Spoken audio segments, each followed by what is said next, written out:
మీ బాల్కనీలోని ఓ చిన్న తులసి మొక్క మీకు డబ్బు సంపాదించి పెట్టగలదా? ఈ మధ్య తెలంగాణలో చాలామంది ఇదే ఆలోచిస్తున్నారు. అయితే ఈ ఆలోచనకు అసలు నిజానికి మధ్య ఎంత తేడా ఉంది? ఈ విశ్లేషణలో వివరంగా చూద్దాం. హైదరాబాద్ నుంచి కరీంనగర్ దాకా మనలో చాలామంది ఇళ్లల్లో తులసి మొక్క ఉంటుంది కదా.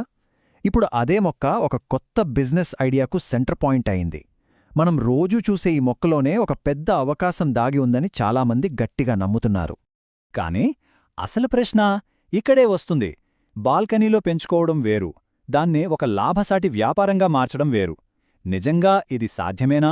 ఈ కలను నిజం చేసుకోవడంలో ఉన్న అసలైన సవాళ్లు ఏంటో ఇప్పుడు చూద్దాం. సరే, ముందుగా ఈ ప్రయాణంలో ఫస్ట్ స్టెప్ గురించి మాట్లాడుకుందాం. గుడ్ న్యూస్ ఏంటంటే ఈ మొదటి భాగం చాలా చాలా సులభం. అదేంటంటే తులసి మొక్కను పెంచడం. ఇది చూడండి, తులసి మొక్కలు ఆరోగ్యంగా పెరగాలంటే మట్టిని ఇలా కలపాలి.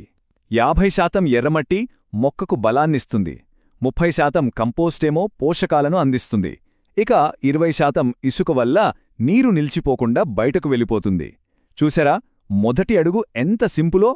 మట్టితో పాటు కుండీ సైజు, ముఖ్యంగా ఉదయం పూట వచ్చే ఎండ, ఇవి సరిగ్గా చూసుకుంటే చాలు.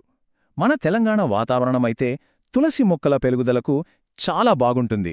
సో మొక్కను పెంచడం దాదాపు అందరికీ సాధ్యమయ్యే పనే. ఓకే, మొక్కను పెంచడం సులభమే అనుకుందాం. కాని ఇక్కడే అసలు కథ మొదలవుతుంది. పెంచిన మొక్కను అమ్మడం అది అంత సులభం కాదు.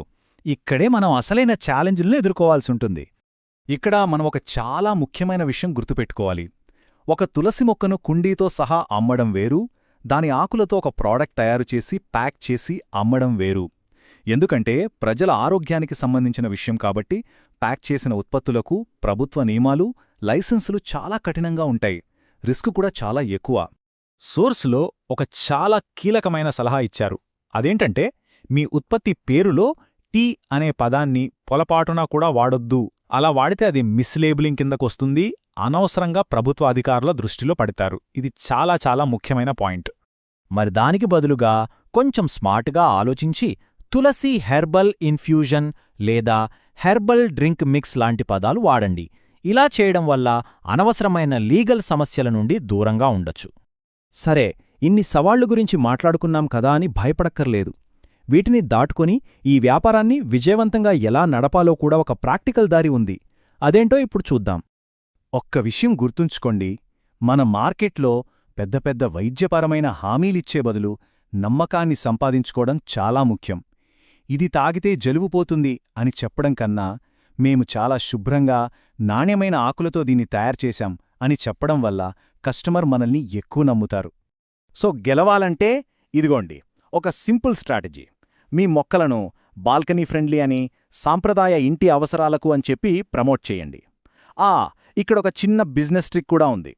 తులసితో పాటు పుదీనా, లెమన్ గ్రాస్ లాంటివి కలిపి అమ్మితే లాభాలు ఖచ్చితంగా పెరుగుతాయి.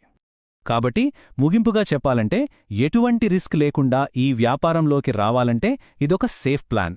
ముందు ఒక మొక్కతో మొదలుపెట్టండి, చుట్టుపక్కల వాళ్లతో పంచుకుని నమ్మకాన్ని పెంచుకోండి. ఆ తర్వాత మొక్కలను అమ్మటం స్టార్ట్ చేయండి. ప్యాక్ చేసిన ప్రొడక్ట్స్ జోలికి వెళ్లే ముందు ఇలా మొక్కలు పెంచే కిట్స్ అమ్మటం చాలా తెలివైన నిర్ణయం. ఈ టాపిక్ గురించి ఇంకా లోతుగా తెలుసుకోవాలనుకున్నా లేదా మీలాగే ఆలోచించే వాళ్లతో మాట్లాడాలనుకున్నా ఈ సమాచారాన్ని అందించిన వారి కమ్యూనిటీలో చేరడం చాలా ఉపయోగపడుతుంది. ఆ కమ్యూనిటీల వాట్సాప్, టెలిగ్రామ్ లింకులు కింద డిస్క్రిప్షన్లో ఉన్నాయి, చూసేయండి. ఈ విశ్లేషణ మీకు ఉపయోగపడితే మా ఛానల్కు సబ్స్క్రైబ్ చేసుకోండి. మరి మీ బాల్కనీలో